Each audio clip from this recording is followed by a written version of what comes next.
Apa kalian pernah mengalami pengalaman mertua yang keterlaluan seperti ini? Aku sedang sibuk merevisi proposal di laptopku ketika pintu depan terbuka dengan suara debuman keras, seolah hampir hancur. Kirana Dewi, cepat keluar kamu. Gendang telingaku rasanya mau pecah mendengar teriakan ibu mertuaku, Ibu Sumiati. Hari ini, di depan semua kerabat yang berkumpul di sini, katakan dengan jelas. Aku akan memberimu dua pilihan, jadi pilihlah. Aku mengambil tisu untuk membersihkan keyboard sambil tersenyum kecut dalam hati. Aku sudah tahu persis apa yang akan dia katakan. Akhir-akhir ini, ibu mertuaku seolah merapal mantra di telingaku. Untuk apa perempuan bekerja? Ujung-ujungnya, dia ingin aku berhenti dari pekerjaanku. Silakan katakan, Bu. Aku bersandar di sofa, melipat tangan, dan mengamati pertunjukan apalagi yang akan disajikan oleh ibu mertuaku. Ibu Sumiati meletakkan cangkir tehnya dengan keras, membuat air dingin di dalamnya terciprat kemana-mana. Pertama, besok ajukan surat pengunduran dirimu. Lalu di rumah, layani aku dan suamiku. Lahirkan juga seorang putra yang gagah, biar keluarga kita tenteram. Bu Derini, adik dari ayah mertuaku, yang berdiri di belakangnya langsung menimpali. Benar, Kirana. Apa gunanya perempuan punya karier bagus? Pada akhirnya, keluarga tetap nomor satu. Lihat suamimu. Budi Santoso. Penghasilannya lebih dari 10 juta sebulan, masa tidak bisa menghidupimu seorang? Aku hampir tertawa terbahak-bahak. Gaji Budi yang 10 juta sebulan itu bahkan tidak cukup untuk biaya rokok dan minum-minumnya sendiri. Bulan lalu, dia bahkan meminjam 3 juta dariku dengan alasan ingin membelikan ibunya gelang emas. Lalu, pilihan kedua apa? Aku tidak ingin berbicara dengan Bu Derini, jadi aku langsung bertanya pada ibu mertuaku. Tiba-tiba dia meninggikan suaranya hingga seisi apartemen bergetar. Kedua, kalau kamu masih mau terus-terusan keluyuran di luar, ceraikan Budi. Keluarga Santoso tidak butuh menantu yang tidak tahu diri sepertimu. Begitu kata-kata itu terlontar, para kerabat mulai berbisik-bisik. Seorang bibi mendekat dan memegang lenganku. Kirana, jangan bercerai. Itu aib besar, tahu. Paman Udin, kerabat jauh, berjongkok di lantai sambil merokok dan berkata, menurutku, lebih baik kamu berhenti kerja saja. Wanita itu tempatnya di rumah. Aku memandang para kerabat yang berisik itu dengan senyum dingin. Lalu, perlahan aku mengeluarkan ponsel dan menekan tombol rekam video. Ibu, sepertinya saya salah dengar dua pilihan tadi. Bisa tolong diulangi lagi? Terutama bagian yang menyuruh saya bercerai? Tolong katakan dengan jelas agar terekam dengan baik. Ibu Sumiati murka begitu kamera ponsel mengarah ke wajahnya. Apa yang kamu lakukan? Berani-beraninya kamu pada mertua yang sudah seperti orang tuamu sendiri. Dia mencoba merebut ponselku, tapi aku dengan mudah menghindar dan berpindah ke sisi lain sofa. Saya hanya tidak mau ibu nanti berkelit, tolong sampaikan permintaan ibu dengan jelas di depan 16 kerabat yang ada di sini. Biar nanti ibu tidak bisa mungkir. Bu Derini maju ke depan ibu Sumiati, menghalangiku. Kirana Dewi, apa-apaan sikapmu ini? Lihat cara bicaramu pada orang tua. Pantas saja ibu mertuamu marah. Memangnya ada yang salah dengan sikap saya? Aku mengarahkan ponselku padanya. Bude, utang 5 juta yang Bude pinjam bulan lalu belum dibayar, kan? Bagaimana kalau kita bicarakan itu dulu? Wajah Bu Derini memerah padam, lalu perlahan dia mundur. Melihat tidak ada lagi yang membelanya, Ibu Sumiati kembali berteriak, terserah, hari ini kamu harus pilih salah satu. Mau berhenti kerja atau cerai? Saya pilih yang ketiga. Aku menghentikan rekaman dan memasukkan ponsel ke dalam saku. Saya tidak akan berhenti kerja, dan saya juga tidak akan bercerai. Tapi, sekali lagi ibu membuat keributan di rumah saya akan laporkan ke polisi atas tuduhan penerobosan. Beraninya kamu? Ibu Sumiati melompat. Aku ini ibu mertuamu. Apa salahnya aku masuk ke rumah anakku sendiri? Rumah ini saya beli sebelum menikah, dan di sertifikat hak milik hanya tertera nama saya. Aku berjalan ke pintu depan dan membukanya lebar-lebar. Nah, sekarang silakan semuanya keluar. Paman Udin melempar puntung rokoknya ke lantai dan berkata, bagaimana bisa ada menantu tidak tahu sopan santun begini? Budi benar-benar memperlakukanmu seperti ratu. Ya, ratu? Mungkin dia menikahi saya karena saya menghasilkan uang untuk melunasi utang judinya? Kataku sambil menatapnya tajam. Paman Udin, apa paman lupa utang rentenir anak paman sebesar 15 juta tahun lalu itu saya yang selesaikan? Dia terlonjak kaget, tapi hanya bisa membuka tutup mulut tanpa bisa berkata apa-apa. Ketika semua kerabat terdiam, Ibu Sumiati tiba-tiba duduk di lantai, menepuk-nepuk pahanya sambil menangis. Aduh, malang nian nasibku. Punya menantu satu tapi kelakuannya begini, malu aku sama leluhur. Sudahlah, aku tidak mau hidup lagi. Melihat sandiwara itu, aku hanya bisa menghela napas. Aku masuk ke kamar, mengambil alat perekam suara, dan menekan tombol putar. Itu adalah rekaman percakapan telepon Ibu Sumiati dengan Bu Derini kemarin. Kalau dia berhenti kerja, rekening gajinya langsung jatuh ke tanganku. Semua uang yang dia hasilkan jadi uang kita.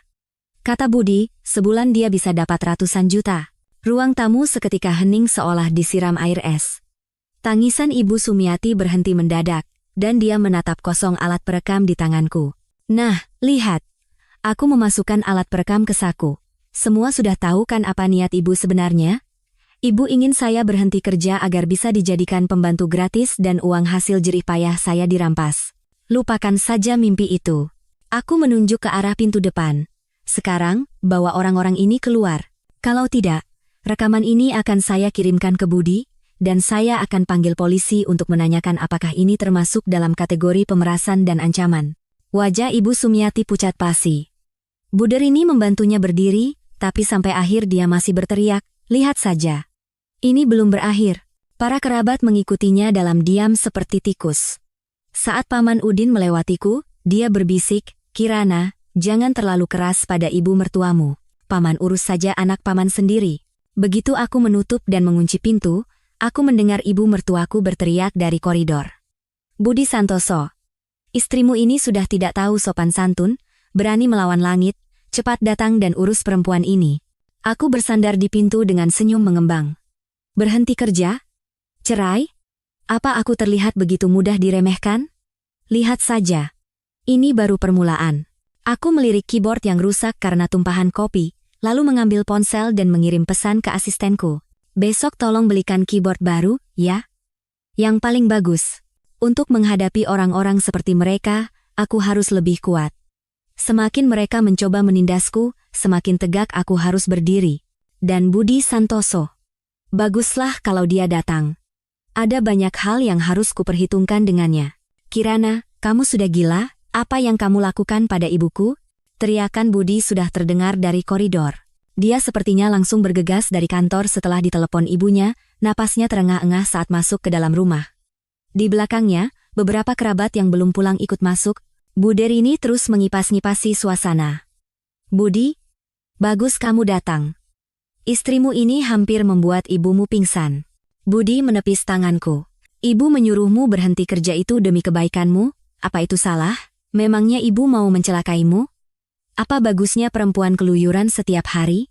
Aku tertawa sinis, lalu mengeluarkan laporan rekening koran dari laci dan melemparkannya ke depan wajahnya. Yang bagus? Mungkin lebih bagus daripada menggunakan uang istri untuk membelikan ibu sendiri gelang emas dan diam-diam mentransfer puluhan juta untuk melunasi utang judi adik ipar. Di laporan rekening itu, tercetak jelas catatan transfer ke rekening Ibu Sumiati dan adiknya, Joko. Wajah Budi seketika memerah seperti hati babi. Dia menunjukku, lama tak bisa berkata-kata. Kak kamu memata-mataiku. Kalau tidak, bagaimana aku bisa tahu bahwa uang hasil keringatku ternyata menjadi mesin ATM untuk keluargamu? Aku menekan kembali tombol putar alat perekam di atas meja. Nah, semuanya, dengarkan juga bagaimana ibu kalian ini berencana menipuku. Kalau dia berhenti kerja, rekening gajinya langsung jatuh ke tanganku. Sebulan dia bisa dapat ratusan juta. Uang itu bisa kita pakai untuk menikahkan Joko. Desahan kekecewaan terdengar dari para kerabat yang berkumpul di pintu. Seorang bibi menarik Bu Derini sambil berbisik, pantas saja disuruh berhenti kerja. Ternyata mau merebut rekening gajinya. Ibu Sumiati, yang entah sejak kapan sudah kembali, mendengar rekaman itu dan melompat. Bohong, aku tidak pernah bilang begitu. Itu rekayasamu. Rekayasa? Ini rekaman percakapan telepon dengan Bu Derini kemarin jam 3.15 sore. Perlu saya konfirmasi ke operator seluler? Wajah Bu Derini memucat, lalu dia mundur. Tiba-tiba Budi mencengkeram pergelangan tanganku dengan kasar. Kirana, hentikan. Ibu melakukan itu semua demi kebaikan keluarga kita, kan? Hanya karena gajimu sedikit lebih besar, kamu merasa hebat, hah? Memangnya kenapa kalau kamu berhenti kerja dan tinggal di rumah? Sedikit lebih besar? Aku menyentakkan tanganku. Bekas merah terlihat jelas di pergelangan tanganku. Budi, dengan gajimu yang 10 juta itu, setelah dipakai minum-minum dan merokok, kamu bahkan tidak bisa membayar bunga cicilan KPR apartemen ini, kan? Siapa yang setiap bulan mentransfer 15 juta ke rekeningmu? Siapa yang membelikanmu mobil baru tahun lalu? Wajahnya pucat pasi, tapi dia masih berteriak dengan urat leher menonjol. Itu kan kamu lakukan, karena kamu suka, karena kamu istriku. Sekarang tidak lagi. Aku mengeluarkan surat cerai, yang sudah kusiapkan dari tas, dan melemparkannya ke depannya, tanda tangani. Aku akan kabulkan keinginanmu dan ibumu. Ibu Sumiati melihat surat cerai itu dan langsung berlari untuk merobeknya, tapi aku mendorongnya dengan kakiku. Jangan sentuh barang saya. Dia jatuh terguling di lantai dan lama tidak bisa bangkit, hanya menunjuk-nunjukku sambil melontarkan makian. Perempuan beracun. Apa salah keluarga Santoso padamu? Apa salahnya? Aku tertawa getir. Selama 3 tahun pernikahan, semua biaya acara keluarga dari 16 kerabat kalian, saya yang tanggung. Utang judi adikmu yang 50 juta juga saya yang selesaikan. Dan sekarang, kalian mau menjadikanku pembantu gratis dan menelan rekening gajiku? Apa ini yang kalian sebut berbuat baik? Paman Udin yang sedang merokok ikut campur. Kirana. Pertengkaran suami istri itu biasa. Paman. Aku memotong perkataannya. Tahun lalu saat paman operasi, biaya rumah sakit 15 juta itu saya yang bayarkan. Kalau mau membela mereka, kembalikan dulu uang itu. Rokok di tangannya jatuh. Dia tidak bisa berkata apa-apa lagi. Budi menatap surat cerai itu dengan tangan gemetar. Apa harus sampai begini? Hanya karena beberapa patah kata dari ibu? Bukan beberapa patah kata. Ini konspirasi seluruh keluargamu. Aku menunjuk tepat di depan hidungnya. Sejak kamu diam-diam mengirim uang ke ibumu, sejak ibumu membawa kerabat untuk mengancamku, kalian sudah menganggapku sebagai pohon uang. Dengar baik-baik, aku, Kirana Dewi, bukan lagi orang bodoh. Aku mengambil ponsel, membuka aplikasi mobile banking, dan mulai melakukan sesuatu di depan semua orang. Dan sebagai informasi, mulai detik ini, rekening bersama kita sudah kubekukan. Kartu keluarga atas namaku yang biasa kamu pakai juga sudah diblokir. Ponsel Budi berbunyi. Itu adalah notifikasi pemblokiran rekening dari bank. Dia memeriksa pesan itu, dan wajahnya langsung pucat. Dia terduduk di kursi sambil berteriak. Kamu gila? Di situ ada uangku juga?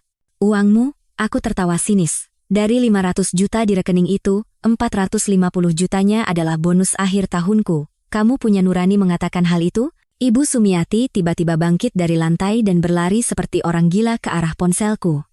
Cepat buka blokirnya atau kita mati bersama.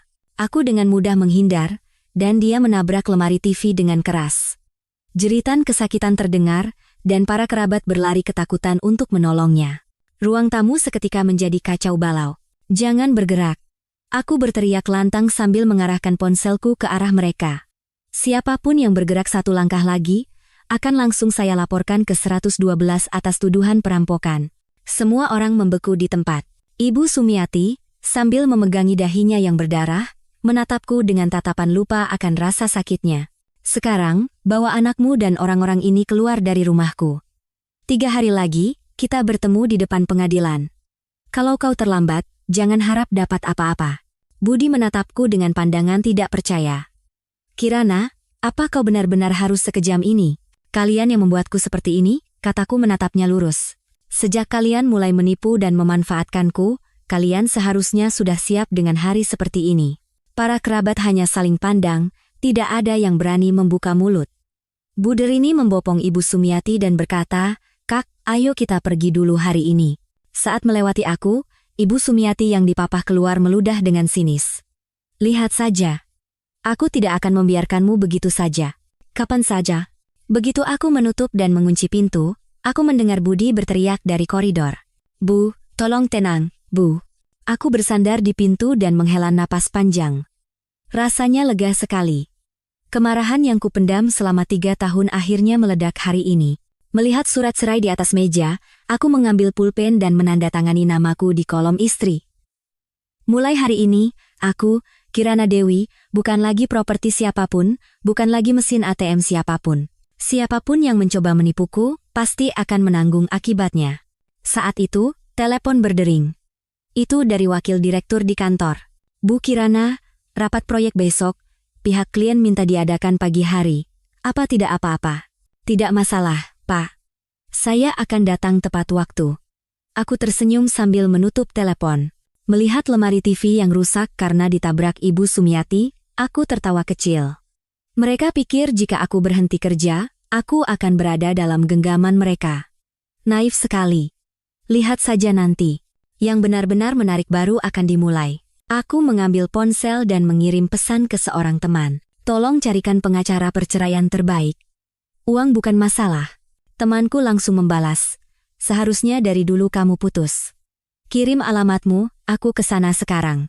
Aku melihat keluar jendela. Senja mewarnai langit dengan indah. Dalam pertarungan ini, kemenanganku sudah ditentukan. Budi Santoso dan Ibu Sumiati, sebaiknya mereka berdoa agar tidak menggangguku lagi.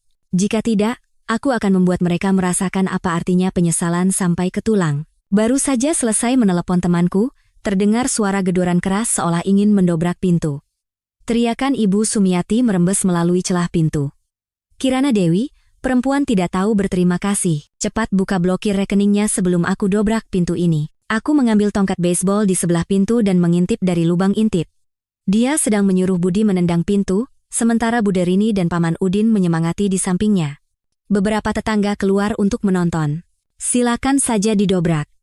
Aku membuka pintu dan bersandar di sana sambil memegang tongkat. Pintu ini sudah saya ganti dengan kunci pengaman khusus 2 tahun lalu, tidak akan mudah dibuka. Kalau hari ini kalian berhasil merusaknya, saya ganti rugi 30 juta. Kaki Ibu Sumiati yang hendak menendang pintu berhenti di udara. Melihat tongkat di tanganku, dia sedikit mundur. Beraninya kamu mau memukulku, aku ini ibu mertuamu. Coba saja sentuh pintu ini. Aku mengayunkan tongkat, penerobosan dan perusakan properti. Dengan ini, minimal Anda harus mendekam di penjara selama 6 bulan. Salah satu tetangga yang tidak tahan angkat bicara. Ibu, apapun masalahnya, tidak seharusnya merusak pintu. Perempuan ini membekukan semua uang keluarga kami, teriak Ibu Sumiati pada tetangga itu. Anak saya bekerja banting tulang dengan gaji 10 juta sebulan untuk menghidupinya, tapi dia malah memblokir semua uang. Dia mau kami mati kelaparan. 10 juta? Aku tertawa sinis dan membuka kalkulator di ponsel.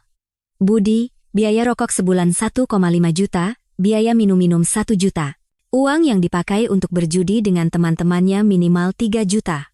Dengan sisa uang itu, apa bisa membayar cicilan KPR apartemen ini? Bunga bulan lalu saja saya yang transfer 3 juta baru bisa lunas. Mau saya tunjukkan bukti transfernya? Para tetangga mulai berbisik, astaga.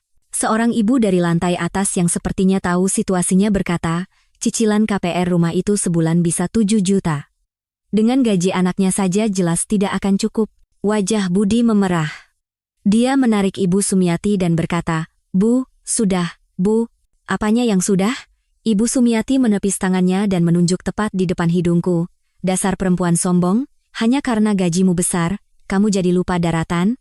Kalau bukan karena anakku, Budi, apa kamu pikir bisa berada di posisimu sekarang? Cepat buka blokir rekeningnya, atau aku akan datang ke kantormu dan mengacaukan semuanya. Kamu mau dipecat? Kebetulan sekali. Aku mengeluarkan alat perekam dari saku. Kantor saya ada di lantai 21 dan dilengkapi CCTV yang sempurna. Silakan buat keributan sepuasnya. Saat itu, jika saya memutar rekaman ini, di mana ibu mertua saya merencanakan untuk merebut rekening gaji saya, kira-kira siapa yang akan lebih malu? Semangatnya langsung mengempis. Dia memutar matanya, lalu tiba-tiba duduk di lantai, menepuk-nepuk pahanya sambil menangis. Aduh, malang nian nasibku. Punya menantu mata duitan, bahkan uang suaminya sendiri direbut. Menantu mata duitan? Aku berjongkok di depannya dan menyodorkan ponselku. Bulan lalu, lewat Mas Budi, ibu meminta 15 juta untuk membelikan adik ipar konsol game, kan? Itu dari bonus proyek saya. Gelang emas 10 juta yang ibu pakai itu juga dibeli dari bonus akhir tahun saya. Dan uang 50 juta yang ibu sembunyikan diam-diam di rumah orang tua ibu. Perlu saya cetak rekening korannya? Tangisan Ibu Sumiati berhenti mendadak, bibirnya bergetar. Paman Udin mencoba menengahi. Kirana, Kan kalian satu keluarga, masalah uang bisa dibicarakan. Dibicarakan? Aku berdiri.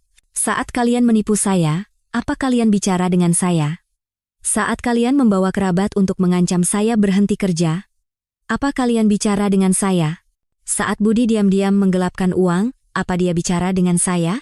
Budi tiba-tiba berlari untuk merebut ponselku, tapi aku menghalanginya dengan tongkat. Sekarang mau main fisik? Dia menatapku tajam dan berteriak. Uang itu harta bersama suami istri, apa hakmu membekukannya seenaknya? Harta bersama? Aku tertawa getir.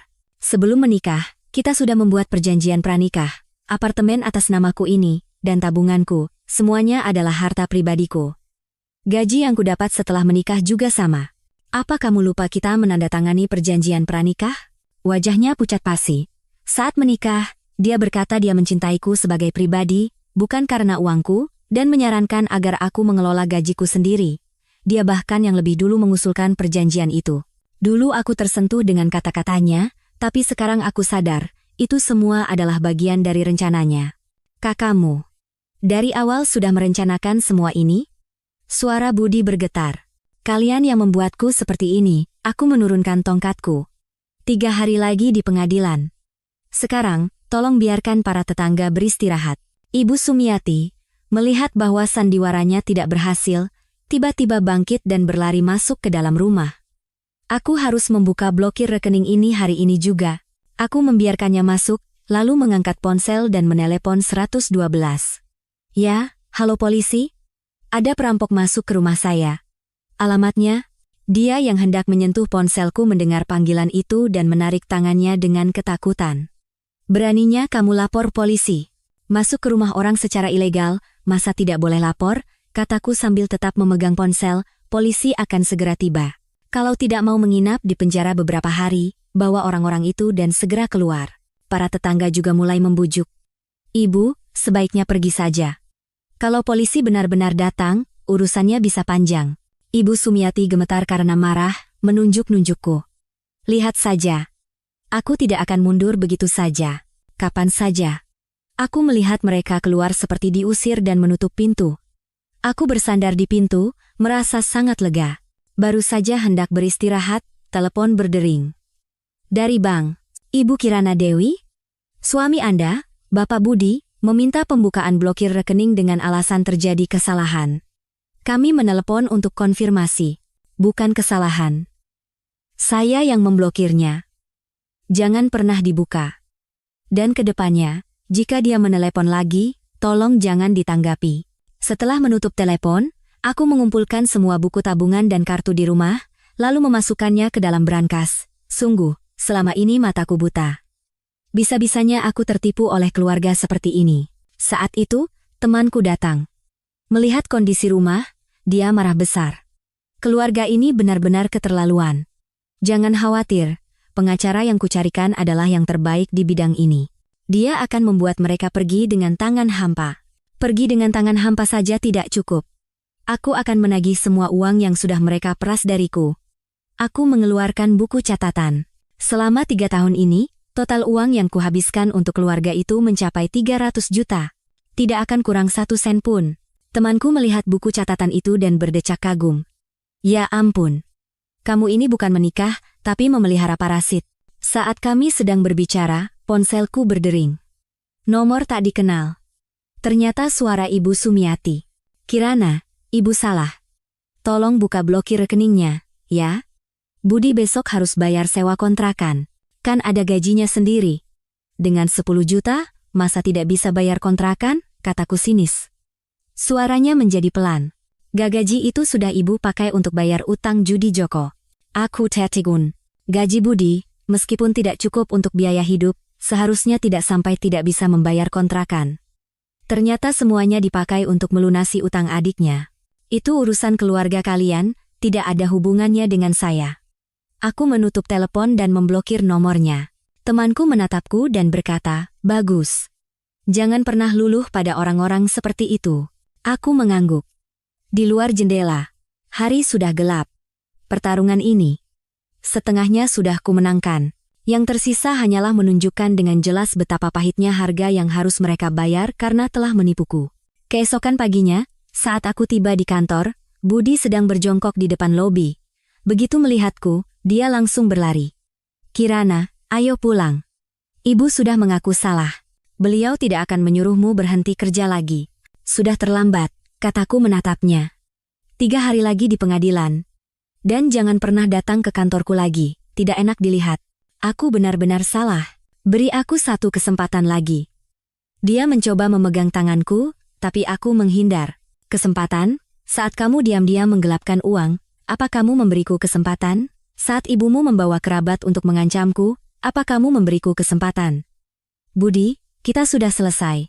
Aku melewatinya dan masuk ke kantor. Budi hanya berdiri terpaku di tempatnya. Aku tahu ini belum berakhir. Mereka pasti akan datang lagi dan membuat keributan.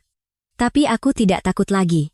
Aku punya bukti, punya uang, dan yang terpenting, punya kekuatan untuk melindungi diriku sendiri. Setibanya di ruang kerja, rekan-rekanku mendekat dengan cemas. Wakil direktur menepuk pundakku dan berkata, Bu Kirana, kalau ada masalah, jangan sungkan untuk bicara. Aku tersenyum dan mengangguk. Hatiku terasa hangat. Betapa beruntungnya aku memiliki teman dan rekan kerja yang mendukungku. Berbeda dengan Budi yang hanya punya keluarga penipu. Selama jam kerja, telepon dari nomor tak dikenal berdering berkali-kali. Semuanya kublokir. Pasti Ibu Sumiati dan Budi. Tidak ada gunanya diladeni. Saat makan siang, aku menerima pesan dari temanku. Kata pengacara, kasus seperti ini bisa menuntut uang ganti rugi saat bercerai. Dan karena bukti penggelapan harta oleh pihak sana sangat kuat, kemungkinan besar pengadilan akan berpihak padamu. Oke, terima kasih. Setelah membalas pesan dan meletakkan ponsel, hatiku terasa lebih ringan. Keadilan ada di pihakku. Orang-orang yang telah menipuku akan segera membayar perbuatan mereka. Setelah pulang kerja, Ibu Sumiati dan Budi sudah menunggu di depan gedung. Kali ini mereka tidak membuat keributan, hanya menatapku dalam diam. Kirana, aku salah, kata Budi dengan suara pelan. Ayo pulang. Aku janji ibu tidak akan menyusahkanmu lagi. Ibu Sumiati juga menunduk dan berkata, Ibu yang salah, maaf sudah memaksamu berhenti kerja. Tolong jangan ceraikan Budi kami. Melihat mereka, aku hanya bisa tertawa getir. Baru sekarang bilang salah? Selama ini kemana saja? Kami benar-benar salah. Tolong maafkan kami sekali ini saja, mata Budi mulai berkaca-kaca. Maaf, aku tertawa sinis. Lalu siapa yang akan mengganti luka yang kuterima selama ini? Siapa yang akan mengembalikan uangku yang kalian gelapkan? Budi, jangan bersandiwara lagi. 3 hari lagi di pengadilan. Aku melewati mereka menuju tempat parkir. Aku tahu mereka akan terus menahanku, tapi aku sudah siap. Aku harus menang dalam pertarungan ini. Demi diriku sendiri, dan untuk menunjukkan bahwa orang yang menipu orang lain pasti akan menerima akibatnya. Duduk di dalam mobil, aku melihat punggung mereka yang lesu dari kaca spion, tapi tidak ada sedikit pun rasa kasihan. Semua ini adalah hasil perbuatan mereka sendiri. Siapa yang bisa disalahkan? Aku menyalakan mesin mobil dan melaju pulang. Besok adalah hari yang baru, dan aku akan terus bekerja dan menjalani hidupku. Aku akan hidup lebih baik, agar orang-orang yang telah menipuku menangis darah dalam penyesalan. Saat mobil berbelok di tikungan, aku melihat mobil putih Budi di kaca spion. Aku tertawa sinis dan menginjak gas. Tapi dia terus mengikuti dengan gigih, sampai ke parkiran bawah tanah apartemen. Begitu aku memarkir mobil, dia berlari dan menarik pintu mobilku. Kirana, jawab jujur. Dari awal kamu memang berencana merebut semua uang itu, kan? Aku melepas sabuk pengaman dan perlahan mendorong pintu mobil hingga terbuka. Dia kehilangan keseimbangan dan hampir jatuh. Rencana? Aku mengeluarkan setumpuk laporan rekening koran yang sudah kucetak dari tas dan melemparkannya ke wajahnya. Lihat sendiri dengan matamu. Ini bukti transfer 100 juta yang diam-diam kamu kirim ke ibumu tahun lalu. Katamu untuk biaya hidup, padahal sebenarnya untuk biaya pernikahan adikmu, kan? Lembaran kertas itu berhamburan di lantai, dengan catatan transfer yang jelas di halaman paling atas. Wajah Budi pucat pasi. Dia tergopoh-gopoh memungut kertas-kertas itu. Kakakmu, kapan kamu tahu ini? Kamu pikir aku membekukan rekening hanya karena marah? Aku melangkah mendekat dengan sepatu hak tinggiku. Uang jajan 2,5 juta yang kamu kirim ke ibumu setiap bulan. Amplop uang yang kamu bagikan ke kerabat setiap lebaran. Selama 3 tahun, totalnya 75 juta. Semuanya pakai uangku, kan? Dia terduduk di lantai, tangannya gemetar, bahkan tidak bisa memegang kertas itu dengan benar. Tiba-tiba dia mengangkat kepala dan menatapku tajam. Dia ibuku. Apa salahnya aku memberi uang jajan pada ibuku? Gajimu kan besar. Apa salahnya sedikit membantu keluarga? Membantu? Aku tertawa sinis dan mengeluarkan dokumen lain dari tasku. Lalu ini, dana investasi 50 juta yang kamu titipkan padaku, diam-diam kamu cairkan untuk melunasi utang judi adikmu, ini juga namanya membantu? Dokumen itu, bukti pencairan dana dan surat utang yang ditulis adiknya, melayang seperti tamparan ke wajahnya. Dia melompat untuk merebut dokumen itu, tapi aku dengan mudah menghindar. Budi, bukti-bukti ini sudah kusalin 10 kali. 1 untuk pengacara, 1 di brankas kantor, dan sisanya, menurutmu kukirim kemana? Gerakannya berhenti di udara. Matanya dipenuhi ketakutan. Apa yang mau kamu lakukan? Tidak banyak. Aku memungut laporan rekening di lantai dan membersihkannya dari debu. Hanya ingin memberitahumu dengan jelas. Jangan bertindak seenaknya hanya karena aku terlihat mudah diremehkan. Sejak kamu mulai menggelapkan aset, kamu seharusnya sudah siap dengan hari seperti ini. Saat itu, pintu lift terbuka dengan bunyi ting, dan Ibu Sumiati muncul membawa rantang. Kirana, Ibu bawakan bubur ayam untukmu. Melihat kertas-kertas yang berserakan di lantai, dia terdiam.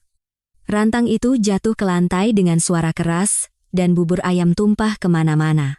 Ini semua apa? Tanyanya dengan tangan gemetar menunjuk laporan rekening. Budi, jujur sama ibu. Apa kamu benar-benar mengambil uangnya? Budi berteriak seperti kucing yang ekornya terinjak. Bu, jangan dengarkan dia. Itu semua rekayasa. Dia melakukan ini untuk merebut semua harta setelah bercerai. Rekayasa? Aku mengeluarkan ponsel dan memutar rekaman suara. Percakapan antara Budi dan ibunya mengalir. Bu, yang 50 juta itu sudah kucairkan dan kuberikan. Bilang sama Joko jangan berjudi lagi. Jangan khawatir, nanti ibu nasihati. Tapi Kirana belum tahu, kan? Gajinya sebulan berapa, Bu? Kehilangan 50 juta begitu saja dia tidak akan sadar. Wajah Ibu Sumiati pucat pasi. Dia memegangi dadanya dan terengah-engah, aku tidak pernah bilang begitu. Tidak pernah. Aku menyodorkan ponselku ke depannya. Ini percakapan telepon dengan Mas Budi di dapur tanggal 15 bulan lalu. Perlu saya cek catatan panggilan di operator? Mobil-mobil yang lewat di parkiran berhenti untuk menonton. Seseorang berbisik, pria itu benar-benar sampah.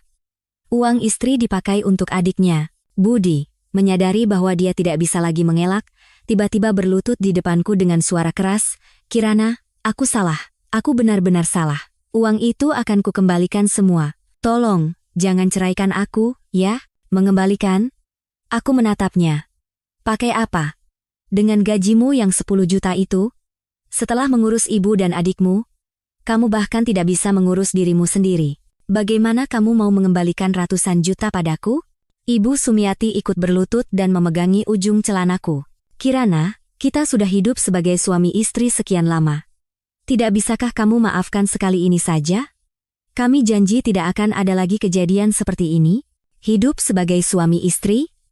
Aku menepis tangannya. Saat kalian menipu dan memanfaatkanku, apa kalian ingat kita hidup sebagai suami istri? Budi, bangun. Jangan memalukan dirimu di sini.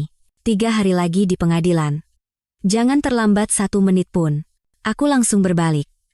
Budi bangkit dari lantai dan memegangi kakiku. Aku tidak mau cerai. Lebih baik aku mati, aku tidak akan pernah mau cerai. Kalau begitu, matilah, kataku dingin. Kalau tidak segera kau lepaskan, akan kulaporkan ke polisi atas tuduhan pelecehan. Cengkeraman tangannya melemah. Aku merapikan celanaku yang kusut dan berjalan ke lift tanpa menoleh ke belakang. Saat pintu lift tertutup, aku melihat Ibu Sumiati memukuli dan memaki Budi. Dia hanya duduk bodoh di lantai, menerima semua amukan ibunya. Setibanya di rumah, aku merapikan kembali bukti-bukti dan memasukkannya ke dalam brankas. Begitu pintu terkunci, telepon dari pengacara berdering. Ibu Kirana, saya sudah memeriksa rekening Bapak Budi. Dalam 6 bulan terakhir, ada transfer dalam jumlah besar ke rekening ibunya, totalnya lebih dari 150 juta. Semuanya bisa digunakan sebagai bukti penggelapan aset. 150 juta? Aku terkejut. Yang kutemukan hanya 100 juta. Yang 50 juta lagi dikirim kemana? Ke rekening adiknya, Joko Santoso. Atas nama pinjaman, tapi tidak ada surat perjanjian utang. Dalam gugatan cerai, ini jelas dianggap sebagai pengalihan aset bersama secara ilegal. Bapak Budi bisa mendapat putusan yang tidak menguntungkan dalam pembagian harta, atau bahkan tidak mendapatkan apa-apa. Hatiku lega. Baik, Pak. Terima kasih. Setelah menutup telepon, karena penasaran, aku mencari tahu tentang perusahaan Budi. Dan aku menemukan fakta yang mengejutkan. Perusahaan tempatnya bekerja sedang melakukan restrukturisasi, dan namanya kemungkinan besar masuk dalam daftar PHK. Pantas saja dia begitu takut bercerai. Tanpa aku, dia bahkan tidak bisa mengurus dirinya sendiri. Saat itu Budi menelepon, kali ini kuangkat. Kirana, suaranya terdengar seperti orang menangis. Ibu barusan pingsan. Sekarang di rumah sakit. Dokter minta uang jaminan 30 juta. Apa kamu bisa? Tidak bisa. Aku memotong perkataannya. Itu ibumu, bukan ibuku. Katamu gajimu 10 juta sebulan, kan? Selesaikan sendiri. Aku tidak punya uang, suaranya mengecil seperti nyamuk. Aku sepertinya akan segera di PHK. Apa hubungannya denganku? Aku tertawa sinis. Kamu kehilangan pekerjaan itu urusanmu. Jangan harap 1 sen pun dariku. Kirana, bagaimana kamu bisa sejahat itu? Dia tiba-tiba berteriak. Kita ini pernah jadi suami istri. Apa kamu mau melihat ibu mati di rumah sakit? Yang membuatku seperti ini adalah kamu dan ibumu, kataku dengan tenang. Sejak kalian menipu dan memanfaatkanku, hubungan kita sudah berakhir. Budi, urus saja dirimu sendiri. Aku menutup telepon dan memblokir nomornya. Aku tahu mereka akan mencoba menekanku dengan cara lain, tapi aku sudah siap. Keesokan paginya, saat aku baru tiba di kantor, resepsionis memberitahuku bahwa Budi sedang menunggu di lobi. Aku menyuruh tim keamanan untuk mengantarnya ke ruang rapat, dan aku menghadiri rapat terlebih dahulu. Setelah selesai bekerja, barulah aku perlahan menemuinya. Dia duduk di sofa ruang rapat, rambutnya acak-acakan dan matanya cekung. Sepertinya dia tidak tidur semalaman. Begitu melihatku, dia langsung berdiri. Kirana, ibu masih di rumah sakit. Tolong pinjamkan 30 juta saja, nanti pasti ku ganti. Tidak akan ku pinjamkan. Aku duduk di seberangnya. Kalau kamu benar-benar khawatir dengan ibumu, jual saja mobilmu yang seharga 100 juta itu, atau minta kembali uang yang kamu berikan untuk biaya pernikahan adikmu. 30 juta itu mudah didapat, kan? Mobil itu untuk kerja. Teriaknya. Uang pernikahan juga sudah diberikan. Tidak bisa diminta kembali. Kalau begitu, aku juga tidak bisa bantu. Aku berdiri. Kalau tidak ada urusan lagi, aku pergi dulu. Aku sibuk. Kirana. Dia tiba-tiba memegang pergelangan tanganku. Apa kamu baru puas, kalau seluruh keluargaku mati? Yang mau membunuhku kan kalian. Aku menepis tangannya. Budi, ini peringatan terakhir. Uang tidak akan kupinjamkan. Cerai pasti akan terjadi. Sekali lagi kamu menggangguku, akan kulaporkan ke polisi. Dia menatapku dengan mata penuh keputusasaan dan amarah, tapi akhirnya tidak berkata apa-apa. Aku keluar dari ruang rapat. Hatiku tidak goyah sedikit pun. Kembali ke ruang kerja, aku menyalakan komputer dan kembali fokus pada pekerjaan. Hanya dengan membuat diriku lebih kuat, aku bisa lepas dari manusia-manusia sampah seperti mereka. Aku percaya, jika aku berpegang pada prinsipku, aku pasti bisa lepas dari mereka dan menjalani hidup yang kuinginkan. Sore harinya, aku mendapat pesan dari temanku. Budi menggadaikan mobilnya untuk dapat pinjaman 30 juta. Katanya sudah bayar biaya rawat inap ibunya. Oke, aku sudah menduga dia akan melakukan itu. Tapi itu pilihannya, tidak ada hubungannya denganku. Setelah pulang kerja, Budi berdiri di depan gedung membawa sebuah amplop. Begitu melihatku, dia berlari. Kirana, ini surat perjanjian gadai mobilku dan surat utang yang kutulis. Nanti pasti akan kuganti. Tolong, beri aku 1 kesempatan lagi, ya. Kesempatan itu tidak didapat dengan mengemis, tapi diciptakan sendiri. Aku menatapnya. Budi, kalau kamu benar-benar tulus, seharusnya kamu berbuat baik sebelum menipuku. Sekarang sudah terlambat untuk memohon. Aku melewatinya menuju tempat parkir. Kali ini dia tidak mengikutiku. Dia hanya berdiri di sana, menatap kosong mobilku yang menjauh. Duduk di mobil, aku menghela napas panjang. Drama murahan yang memuakan ini sepertinya akan segera berakhir. Sebentar lagi, aku akan benar-benar bebas dari mereka dan memulai hidup baru. Rabu pagi, saat aku baru saja duduk di ruang rapat, seorang staf resepsionis berlari masuk dengan tergesa-gesa. Bu Kirana, di lobi. Di lobi ada banyak orang tua datang, memaksa bertemu ibu. Katanya dari pihak keluarga suami. Aku menutup laptop sambil tersenyum sinis. Ibu Sumiati akhirnya datang juga. Hubungi tim keamanan untuk menghalangi mereka. Jangan biarkan mereka naik. Tidak bisa dihalangi, Bu, kata staf itu sambil berkeringat. Ibu itu bilang, kalau ibu tidak turun, dia akan tidur-tiduran di lobi. Dia akan menyebarkan gosip kalau ibu anak yang durhaka. Para klien di ruang rapat saling pandang. Aku berdiri dan merapikan pakaianku. Maaf, saya akan menyelesaikan urusan pribadi dan kembali dalam 10 menit. Begitu keluar dari lift, lobi sudah dipenuhi suara riuh. Ibu Sumiati duduk di lantai pintu putar, rambutnya tergerai, menangis meraung-raung. Semuanya, lihatlah. Perempuan di perusahaan ini yang bernama Kirana Dewi, hanya karena punya uang, jadi tidak mengakui mertua dan mau mengusir suaminya. Dia menelantarkan mertuanya yang sakit. Buderini dan Paman Udin yang dibawanya ikut menimpali. Orang-orang yang tidak tahu apa-apa mengeluarkan ponsel dan mengambil foto. Budi, dengan wajah merah padam, hanya berdiri di samping tanpa niat melerai. Cukup sandiwaranya. Aku berjalan mendekat dengan suara sepatu hak yang berketuk. Suaraku tidak keras, tapi lobi seketika hening. Melihatku, Ibu Sumiati menangis lebih keras. Akhirnya kamu keluar juga, dasar anak durhaka. Hari ini kalau kamu tidak ikut aku pulang dan merawatku, aku akan mati di sini. Kalau mau mati, silakan cari tempat lain. Aku mengeluarkan ponsel dan memutar rekaman suara. Kirana itu gajinya sebulan berapa? Kehilangan 50 juta begitu saja, dia tidak akan sadar, kan? Itu yang ibu katakan di dapur tanggal 15 bulan lalu. 3 hari yang lalu, ibu membawa 16 kerabat dan berkata, kalau dia berhenti kerja, rekening gajinya langsung jatuh ke tanganku. Uang itu bisa kita pakai untuk menikahkan Joko. Rekaman ini mau saya putar 3 kali berturut-turut, biar kita semua menilai siapa yang benar. Suara rekaman yang jernih menggema di seluruh lobi melalui speaker ponsel. Tangisan Ibu Sumiati berhenti mendadak, matanya membelalak, orang-orang yang memegang ponsel mengarahkan kamera padanya dan mulai berbisik. Astaga, ternyata ini sandiwara untuk memeras menantunya. Mertua seperti itu benar-benar menakutkan. Buderini mencoba merebut ponselku, tapi dihalangi oleh satpam. Dia berteriak, kami ini orang tua. Beraninya kamu begini pada orang tua? Orang tua? Aku tertawa sinis. Utang 5 juta yang Bude pinjam tahun lalu belum dibayar, kan? Mau saya hitungkan bunganya sekarang di sini? Wajahnya memerah padam, lalu dia menunduk dalam-dalam. Ibu Sumiati, melihat situasi berbalik, tiba-tiba bangkit dan menerjangku. Kita mati bersama hari ini. Aku dengan mudah menghindar, dan dia tersungkur di lantai marmer. Wajahnya meringis kesakitan. Tim keamanan. Aku menunjukkan kartu identitas karyawanku. Tolong keluarkan semua orang ini. Dan ke depannya, larang mereka masuk ke gedung ini.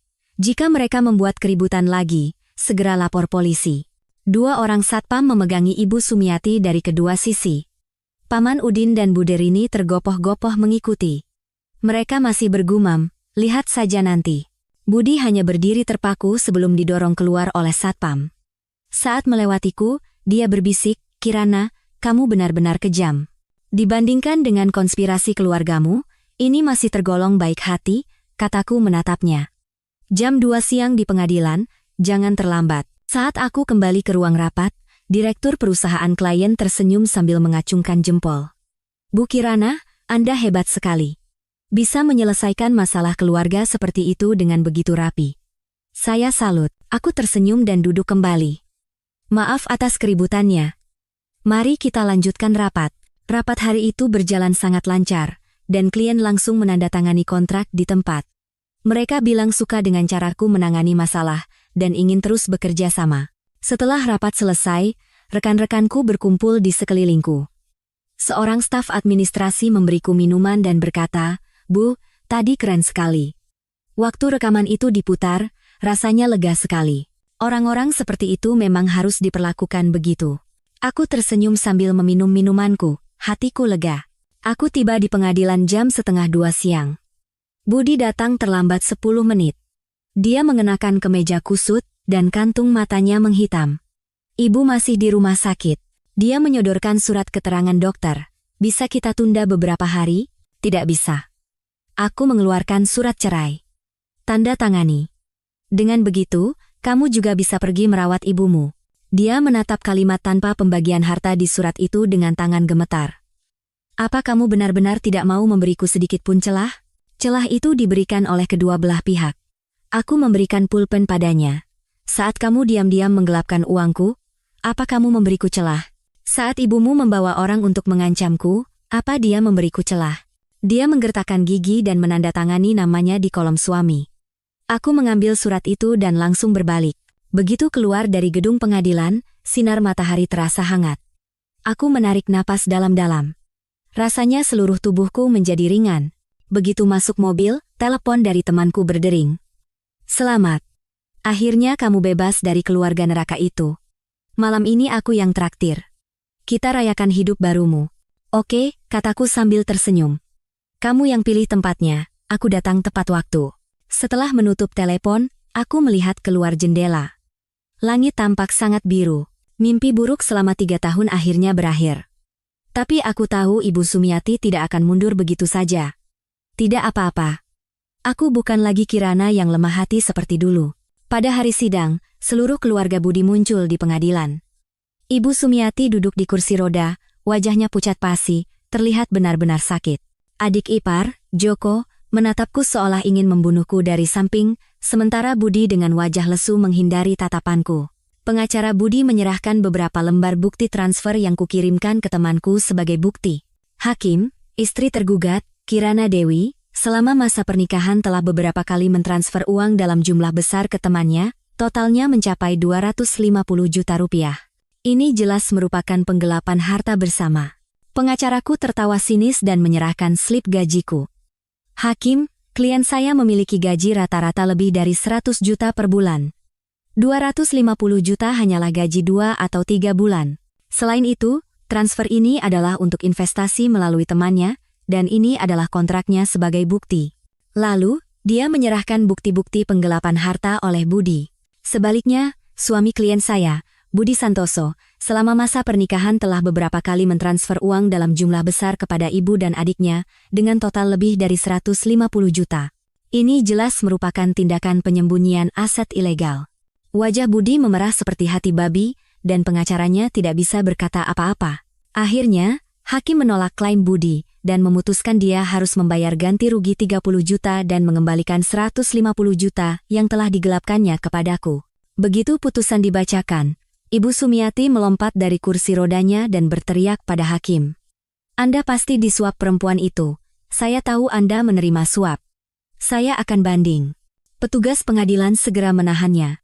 Jika Anda terus melakukan penghinaan terhadap pengadilan, kami tidak akan tinggal diam. Ibu Sumiati ketakutan dan terdiam, tapi masih menatapku dengan tajam. Budi membantunya berdiri dan meninggalkan ruang sidang dengan kepala tertunduk. Melihat punggung mereka yang menyedihkan, aku merasa puas, bukan kasihan. Drama murahan yang memuakan ini akhirnya berakhir. Setelah putusan ingkrah, Budi tidak juga membayar ganti rugi, dan aku mengajukan permohonan eksekusi paksa melalui pengacara. Tak lama kemudian, aku menerima pemberitahuan dari pengadilan bahwa semua aset atas nama Budi telah dibekukan dan akan segera dilelang. Aku tahu dia sudah benar-benar terpojok. Benar saja, beberapa hari kemudian Budi datang ke rumahku. Dia terlihat jauh lebih kuyu, dengan rambut penuh uban. Kirana, aku salah. Dia berlutut di depanku. Tolong, kasihanilah keluarga kami. Aku janji tidak akan mengganggumu lagi. Kasihan?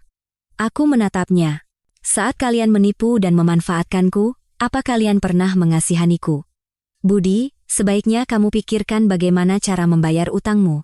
Aku benar-benar tidak punya uang, katanya sambil terisak. Ibu masih di rumah sakit, dan adikku membuat masalah lagi. Aku benar-benar tidak punya cara lain. Itu urusanmu, bukan urusanku. Aku menutup pintu, aku tidak mau berbicara dengannya lagi. Tak lama kemudian, aku mendengar kabar bahwa rumah keluarga Budi telah dilelang. Dia, Ibu Sumiati, dan Joko terpaksa tinggal di sebuah kontrakan sempit. Ibu Sumiati karena tidak punya uang untuk berobat, penyakitnya semakin parah. Joko, karena dikejar-kejar penagih utang, kakinya patah. Mendengar kabar itu, hatiku tetap tenang. Semua itu adalah hasil perbuatan mereka sendiri. Hidupku akhirnya kembali damai. Aku semakin fokus pada pekerjaan, dan kinerjaku terus meningkat. Aku segera mendapat promosi dan gajiku naik menjadi 750 juta setahun. Di waktu luang, aku belajar yoga dan kaligrafi, menjalani hari-hariku dengan penuh makna. Melihatku baik-baik saja, orang tuaku juga merasa lega. Kadang-kadang aku bertanya-tanya bagaimana kabar keluarga Budi, tapi mereka bukan lagi urusanku. Aku sudah benar-benar bebas dari mereka dan menjalani hidup baru. Suatu hari, saat berbelanja di mall, aku tidak sengaja bertemu dengan Budi. Dia mengenakan seragam satpam yang lusuh dan sedang berpatroli di depan pintu masuk mall. Begitu melihatku, dia tertegun sejenak, lalu menunduk malu dan menghindar. Melihat punggungnya, perasaanku campur aduk. Seandainya dari awal dia hidup jujur, seandainya dia tulus padaku bukannya menipuku, mungkin hidupnya akan berbeda sekarang.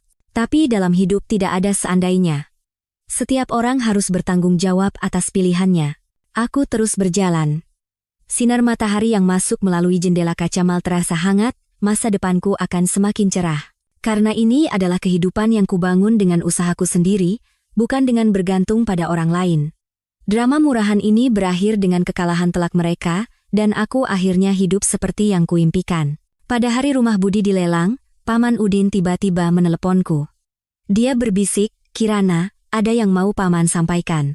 "Ya, silakan, Paman."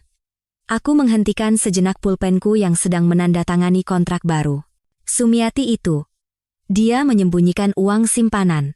Di rumah lamanya, di kamar timur, di balik batu bata ketiga, katanya disimpan di dalam kaleng biskuit. Jumlahnya sekitar 35 juta. Beberapa waktu lalu dia pamer padaku, katanya itu harapan terakhir Joko. Genggaman tanganku pada pulpen menguat. Pantas saja Ibu Sumiati tidak mau menggunakan uang itu saat di rumah sakit. Ternyata ada niat tersembunyi. Terima kasih atas informasinya, Paman. Dan jangan bilang aku yang memberitahumu. Dia buru-buru menutup telepon, takut ada yang mendengar. Aku segera menghubungi pengacara, dan sore itu juga, jurusita pengadilan mendatangi rumah lama itu. Dan benar saja, di tempat yang dikatakan Paman Udin, mereka menemukan sebuah kaleng biskuit berkarat. Di dalamnya ada uang tunai 34 juta dan buku tabungan berisi 2,5 juta. Ibu Sumiati, mendengar kabar itu, berlari datang dan kehilangan akal sehatnya saat melihat kaleng itu terbuka. "Siapa yang bilang? Kamu kan, dasar orang tua bangka." Dia menerjang Paman Udin dan mencoba mencakar wajahnya, tapi dihalangi oleh petugas pengadilan. Paman Udin bersembunyi di belakang orang banyak dan berteriak. "Waktu kamu sakit, kamu sembunyikan uang itu, kan? Salah siapa? Dari awal kalau kamu tidak menghasut Budi untuk menipu Kirana, tidak akan jadi begini." Buderini ikut menimpali. "Benar. Kami sudah bilang selesaikan baik-baik, tapi kakak malah sembunyikan uang di belakang kami. Apa kakak pikir kami tidak akan tahu?" Para kerabat, seolah sudah bersekongkol, mulai menyalahkan Ibu Sumiati. "Dulu waktu menyuruh Kirana berhenti kerja, kakak kan yang bilang, gajinya besar, jadi harus diperas. Joko menghabiskan semua uangnya untuk judi juga karena kakak terus memberinya uang, kan?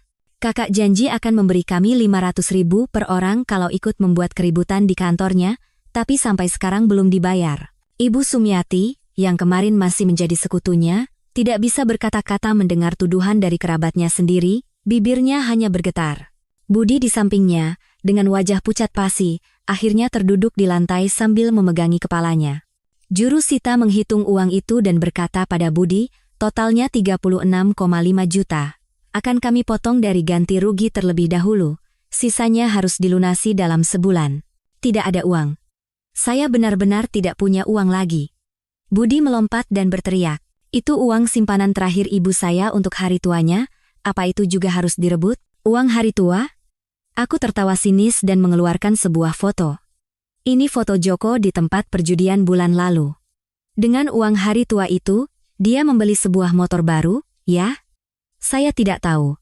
Di foto itu, Joko bersama seorang wanita glamor berpose angkuh di samping motor barunya, wajah Budi pucat pasi, dan Ibu Sumiati berteriak histeris, nyaris pingsan. Juru sita mengantongi uang itu dan berkata, "Bapak Budi, jika tidak bisa melunasi dalam batas waktu, Anda bisa ditahan." Melihat mereka digiring oleh petugas, Paman Udin mendekatiku sambil menggosok-gosokkan tangan. "Kirana, itu. Jangan khawatir. Aku memberinya sebuah amplop. Ini 2,5 juta.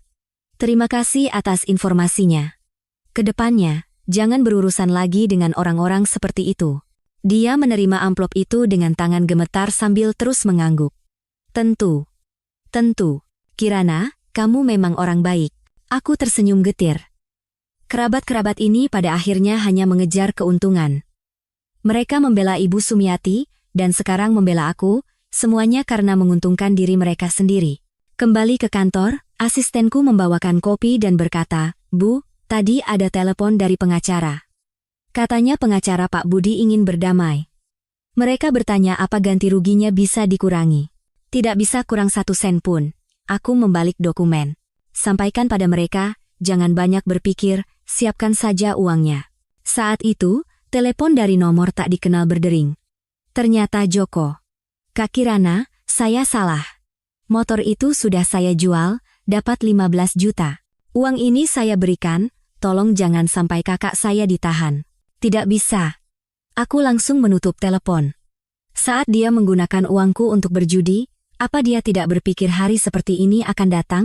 Menjelang malam, aku menerima pesan dari pengacara. Budi bilang akan menjual ginjalnya untuk membayar utang. Aku tertawa kecil membaca pesan itu. Seharusnya dia berbuat baik dari dulu. 3 hari sebelum sidang, pengacara Budi menyerahkan bukti baru berupa rekaman suara yang tidak jelas. Isinya mengisyaratkan bahwa aku memiliki hubungan tidak pantas dengan direktur perusahaan klien. Tujuannya adalah menuduhku berselingkuh agar ganti rugi dibatalkan. Ini rekayasa, kan? Aku tertawa setelah mendengar rekaman itu. Ini kan rekaman dari pesta perayaan proyek bulan lalu. Percakapan kerja di depan banyak orang diedit jadi seperti ini. Murahan sekali. Pengacara mengangguk. "Ya. Saya sudah menghubungi rekan-rekan yang ada di lokasi saat itu.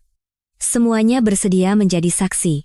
Dan saya juga sudah memastikan bahwa pengacara Pak Budi menerima 2,5 juta dari mereka.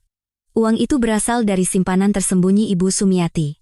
Benar-benar keterlaluan." Aku bersandar di kursi.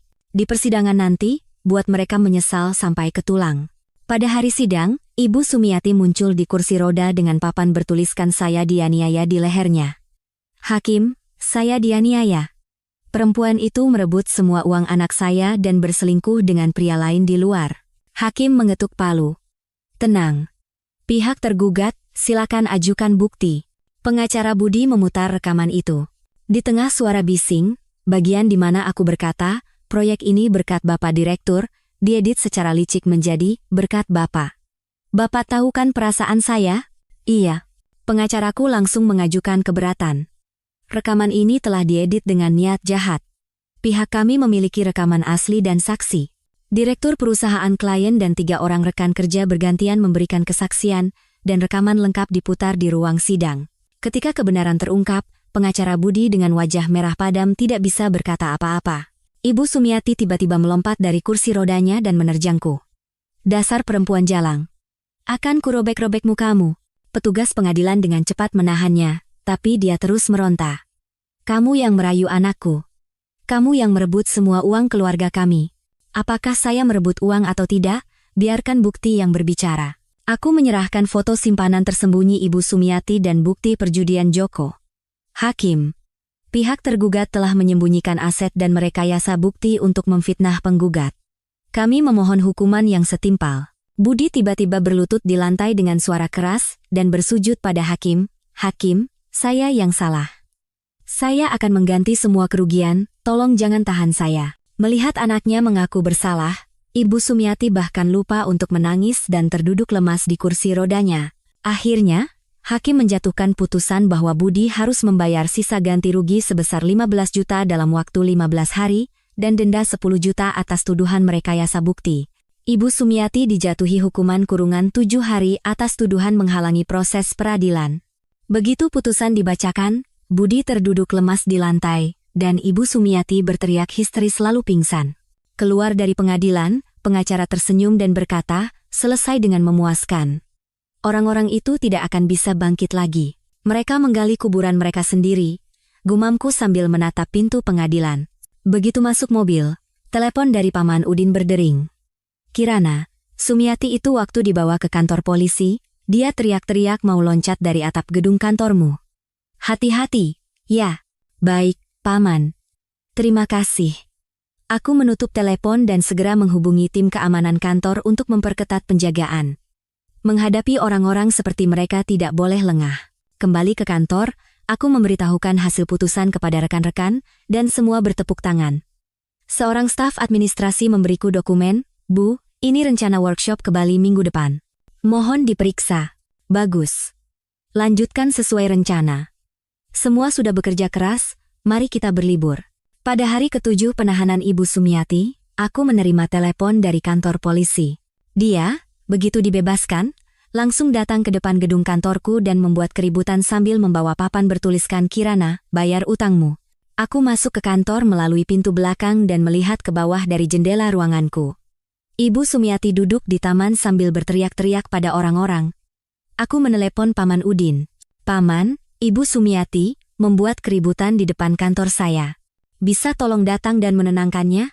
Kurang dari 30 menit, Paman Udin datang dan mencoba menariknya, tapi dia tidak bergeming.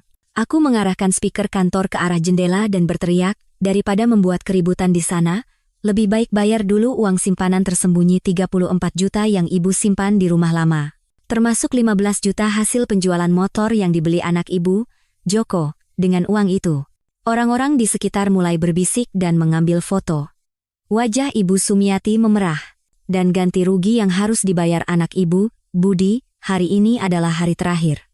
Kalau tidak bisa bayar, besok dia akan masuk penjara. Apa tidak apa-apa? Mendengar itu, Ibu Sumiati lemas dan terduduk di lantai. Tak lama kemudian, Budi datang dengan sepeda butut. Dia menyodorkan kantong berisi uang dan berkata, semua barang di rumah sudah kujual, baru terkumpul 30 juta. Apa bisa bayar ini dulu? 30 juta? Sisa 15 jutanya lagi? Mendengar nama Joko, wajah Budi mengeras. Belakangan aku dengar, Joko, untuk melunasi utang judinya, mencuri kabel dan tertangkap basah, dijatuhi hukuman 3 tahun penjara. Sore itu, juru sita datang, dan Budi yang tidak bisa menyediakan uang, dinaikkan ke mobil polisi. Ibu Sumiati mengejar mobil polisi itu, lalu jatuh terduduk di jalan sambil meraung-raung seperti binatang. Aku mematikan speaker kantor. Sisa uang 1,5 juta dari hasil lelang rumah keluarga Budi, kuperintahkan untuk disumbangkan ke panti asuhan. Memberi mereka kesempatan untuk berbuat baik. Beberapa hari kemudian, aku mendengar kabar bahwa Ibu Sumiati, untuk mengumpulkan uang denda Budi, mencoba menjual tanah rumah lamanya tapi malah tertipu. Saat bertengkar dengan penipu itu, kakinya patah dan dirawat di rumah sakit. Suatu malam, Paman Udin meneleponku. Kirana, sepertinya umur Sumiati tidak akan lama lagi. Dia titip pesan, minta maaf padamu. Baik. Setelah menutup telepon, perasaanku menjadi rumit. Penyesalan datang terlalu terlambat. Setengah tahun kemudian, aku sedang berlibur di Bali setelah menghadiri sebuah konferensi. Saat berbaring di pantai, telepon dari nomor tak dikenal berdering. Ternyata Budi. Suaranya sangat kasar. Kirana, aku sudah bebas. Oh, ya. Ibu. Sudah meninggal. Sampai akhir, beliau terus minta maaf padamu. Aku tahu. Ada perlu lain? Bisa pinjamkan aku uang? Aku mau mulai usaha kecil untuk hidup baru. Tidak bisa. Aku menutup telepon dan memblokir nomornya. Mendengar suara ombak, aku tersenyum. Selama setengah tahun terakhir, aku kembali mendapat promosi, gajiku naik menjadi 1 miliar setahun, dan aku membeli apartemen yang lebih besar di pusat Jakarta untuk tinggal bersama orang tuaku. Di acara reuni, seseorang berkata bahwa Budi sekarang berjualan sayur di pasar, rambutnya sudah memutih dan dia selalu menghindari orang. Joko, karena membuat masalah di penjara, masa hukumannya ditambah. Kabar tentang mereka sekarang hanyalah gosip bagiku. Setelah konferensi selesai, di lobi hotel aku bertemu dengan direktur perusahaan klien. Dia tersenyum dan berkata, Bu Kirana, dengar-dengar mantan suami Anda datang ke depan kantor memohon untuk balikan, sampai diusir satpam ya? Ada kejadian seperti itu? Aku tersenyum. Mungkin dia mau pinjam uang. Tidak perlu dipikirkan. Mental Anda benar-benar luar biasa. Orang lain mungkin sudah mengamuk. Tidak ada gunanya membuang waktu untuk orang yang tidak berharga. Aku mengangkat gelas sampahnya. Mari, untuk proyek baru kita. Saat gelas kami beradu, terlintas bayangan Budi yang mengenakan kemeja putih dan tersenyum sambil berjanji akan menjagaku seumur hidup. Dulu aku tidak tahu, pernikahan ini akan menjadi drama murahan seperti ini, tapi sekarang aku tahu. Kebahagiaan bukan diberikan oleh orang lain, tapi direbut sendiri. Jika kau mekar dengan indah, kupu-kupu akan datang dengan sendirinya. Jika kau menjadi kuat, rintangan seberat apapun tidak akan terasa menakutkan. Saat pesawat lepas landas, aku memandang kota yang semakin mengecil dari jendela, hatiku dipenuhi harapan akan masa depan. Manusia-manusia sampah itu sudah kutinggalkan di masa lalu, dan hidupku sudah beralih ke babak selanjutnya.